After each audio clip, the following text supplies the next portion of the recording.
বন্ধুরা তোমরা সবাই কেমন আছো? আমি সায়ন চলে এসেছি আজ আবার একটা নতুন মিনি ব্লগ নিয়ে। তো দিনটা ছিল ৭ই ডিসেম্বর। আমি আমার পরিবারের সাথে বেরিয়ে পড়েছিলাম সকাল সকাল আমাদের গন্তব্যস্থলে মন্দারমণির উদ্দেশ্যে। তো বন্ধুরা দেখতেই পাচ্ছ কোলাঘাট থেকে গরম গরম কফি খেয়ে এরকম ভিউ দেখতে দেখতে কখন মারিন ড্রাইভের ওপর দিয়ে আমি পৌঁছে যাই আমার গন্তব্যস্থলে মন্দারমণিতে সেটা আমি বুঝতেও পারিনি। তারপর বন্ধুরা ওখান থেকে টোটো করে আমাদের রিসর্টে চেক ইন করে ডাইরেক্ট আমরা বেরিয়ে পড়েছিলাম রিসর্টের বাইরে যে শ্যাক আছে শ্যাকে খেতে।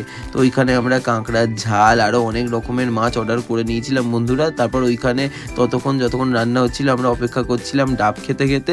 তো এটা নারকেল হয়ে গেছিলো বন্ধুরা, দেখতেই পাচ্ছ। দেখতে দেখতে চলে এলো আমাদের কাঁকড়ার ঝাল আরও সব মাছ বন্ধুরা। তো সব কিছু খেতে খেতে শেষ করতে করতে কখন দুপুর হয়ে গেল বুঝতেই পারিনি। আমরা ডিরেক্ট চলে গেলাম লাঞ্চ করতে বন্ধুরা। তো এই স্যাকেটার লাঞ্চ খুবই সুন্দর ছিল। এইটার নেক্সট পার্টে আমার সব ডিটেলস তোমরা পেয়ে যাবে। আজকের মতো এইটুখানি বন্ধুরা, দেখা হচ্ছে নেক্সট পার্টে। সবাই ভালো থেকো, টাটা।